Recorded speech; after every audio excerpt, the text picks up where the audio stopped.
ఎక్కడ ఏ అవసరం ఉన్నా ఏ పదవిని కాంక్షించకుండా నాకిది కావాలి నాకిది చెయ్యి అని అడగకుండా ఒక సామాన్య కార్యకర్తకైనా పర్వాలేదులే అనుకొని ఆ రోజు అంత త్యాగం చేస్తే ఈ రోజు అదే వైసీపీ పార్టీకి అవేవి గుర్తులేదు.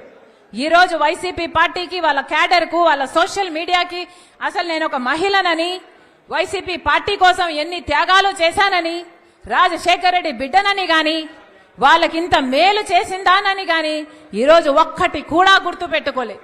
ఈరోజు మూకుమ్మడిగా నా మీద దాడులు చేస్తున్నారు. సిగ్గు ఎగ్గు లేకుండా ఉచ్చం నీచం లేకుండా వ్యక్తిగతంగా నన్ను టార్గెట్ చేస్తున్నారు. ఎన్ని రకాలుగా రోజుకొక స్టోరీ చెప్తారు, రోజుకొకరిని ముందుకు తీసుకొస్తాడు, రోజుకొక జోకర్ ముందుకు వస్తాడు, ఒక కొత్త మాట చెప్తాడు. నిన్నైతే ఒకడు ఏకంగా ప్రణబ్ ముఖర్జీ పేరునే తీసుకున్నాడు.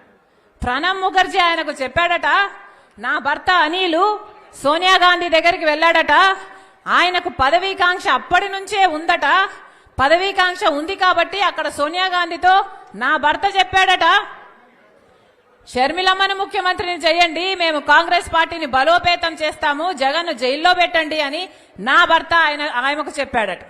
ఏమైనా అర్థం ఉందా అని అడుగుతున్నాం. ఇప్పుడు ప్రణబ్ ముఖర్జీ గారు లేరు చెప్పటానికి. అలాంటి పెద్ద మనిషి పేరును కూడా మీరు వదిలిపెట్టడం లేదు అంటే అసలు మీ కుట్రలకు మీ కుతంత్రాలకు ఏదైనా హదుపు ఏదైనా ఉందా? నా భర్తకు పదవీకాంక్ష ఉందా? మాకు పదవీకాంక్ష ఉంటే మా నాన్న అప్పుడు 5 సంవత్సరాలు ముఖ్యమంత్రి, మేము ఒక్క పదవైనా తీసుకోకపోయే వాళ్ళమా? మాకు పదవీకాంక్ష ఉంటే ఒక్క పదవైనా తీసుకున్నామా మేము? మా నాన్న ముఖ్యమంత్రిగా ఉన్నప్పుడు ఒక్క పదవి తీసుకోలేదు కదా.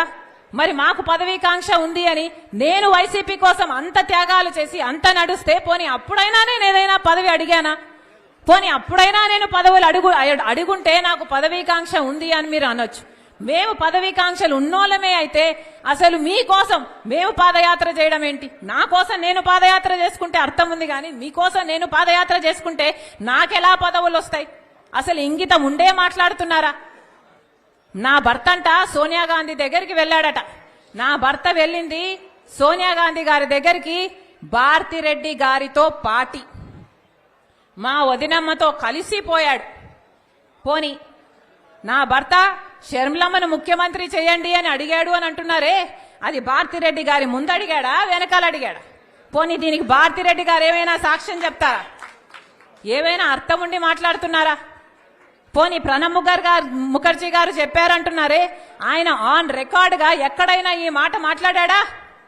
ఎక్కడా మాట్లాడలేదు.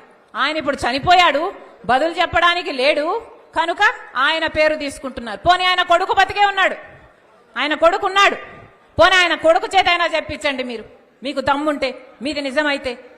చెప్తున్న ఒక్క మాట మీరు రుజువు చేసుకోలేరు. ఇష్టం వచ్చినట్లు జోకర్ల చేత ఎవడి చేత వీలైతే వాడి చేత ఏది కావాలంటే అది మాట్లాడిస్తున్నారే. ఉచ్చం నీచం అవసరం లేదా? ఆడపిల్ల అన్న ఇంగితం కూడా లేదా? వ్యక్తిగతంగా టార్గెట్ చేస్తారా? ఇంకా సాక్షి అట ఇప్పుడు తెలంగాణలో నాతో కలిసి పనిచేసిన వాళ్లకు ఫోన్లు చేసి షర్మిలమ్మకు వ్యతిరేకంగా మీరు మాట్లాడితే మేము మీకు కవరేజ్ ఇస్తామని ఫోన్లు చేస్తున్నారు, వాళ్ళకు కవరేజ్ ఇస్తున్నారు. అక్కడ తెలంగాణ పార్టీలో నాతో కలిసి పనిచేసిన వాళ్ళు మాకు ఫోన్ చేసి, అమ్మా మాకు ఇలా ఫోన్లు వస్తున్నాయి, మీరు వ్యతిరేకంగా మాకు చెప్తున్నారు. ఇంతగా దిగజారాలా రాజకీయాలు? ఇంతగా దిగరాల్సిన అవసరం ఉందా మీరు? ఏ సాక్షి?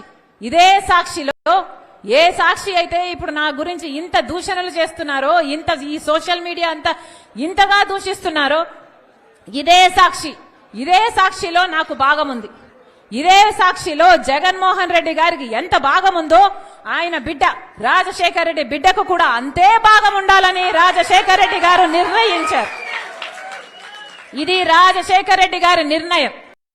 ఏ సాక్షిలో అయితే నాకు సమాన భాగం ఉందో అదే సాక్షిని వాడుకొని ఈ రోజు నా మీద వ్యతిరేకంగా మీరు ఇంత దూషిస్తారా? ఇంత ఘోరంగా వ్యవహరిస్తారా? ఇంత నీచంగా ప్రవర్తిస్తారా? ఇంత అవసరం ఉందా? ఇంత నీచానికి దిగజాల్చాల్సిన అవసరం ఉందా? ఈరోజు వ్యక్తిగతంగా మాట్లాడాల్సిన అవసరం ఏముంది అని అడుగుతున్నా. నేను ఇష్యూల మీద మాట్లాడుతున్నా. మీరు స్పెషల్ స్టేటస్ కోసం ఎందుకు కొట్లాడలేదు అని నేను నిలదీస్తున్నా. మీరు పోలవరం కోసం ఎందుకు కొట్లాడలేదు, ఎందుకు తేలేదు అని నేను అడుగుతున్నా. బీజేపీతో మీకు దోస్తీ ఉంది, మీరు బానిసలుగా ఉన్నారు. మనకు రాజధాని ఏమైంది, మన బిడ్డలకు ఉద్యోగాలు ఏమైనాయి, కనీసం క్రాప్ ఇన్సూరెన్స్ కూడా ఎందుకు లేదు అని నేను ప్రశ్నిస్తుంటే ఒక్కసారైనా ఒక ఇష్యూ మీద మీరు సమాధానం చెప్పకుండా రోజుకొక జోకర్ చెప్పిస్తారు.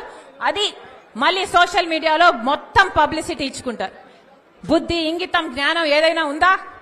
ఇంత నీచానికి దిగజారాలా? విలువలు, విశ్వసనీయతలు అని పెద్ద పెద్ద మాటలు చెప్పారు కదా, మరి మీకు లేవా విలువలు, విశ్వసనీయతలు? ఆలోచన చేయాలి. తెలుగు ప్రజలు పిచ్చోళ్ళు కాదు, అన్ని గమనిస్తున్నారు, అన్ని చూస్తున్నారు. నేను రాజశేఖర్ రెడ్డి బిడ్డను. పులి కడుపున పులే పుడుతుంది. రాజశేఖర్ రెడ్డి రక్తం నాలో ప్రవహిస్తుంది. నేను రాజశేఖర్ రెడ్డి బిడ్డ వైఎస్ షర్మిలా రెడ్డి. నా పేరు ఇదే, నా ఉనికి ఇదే.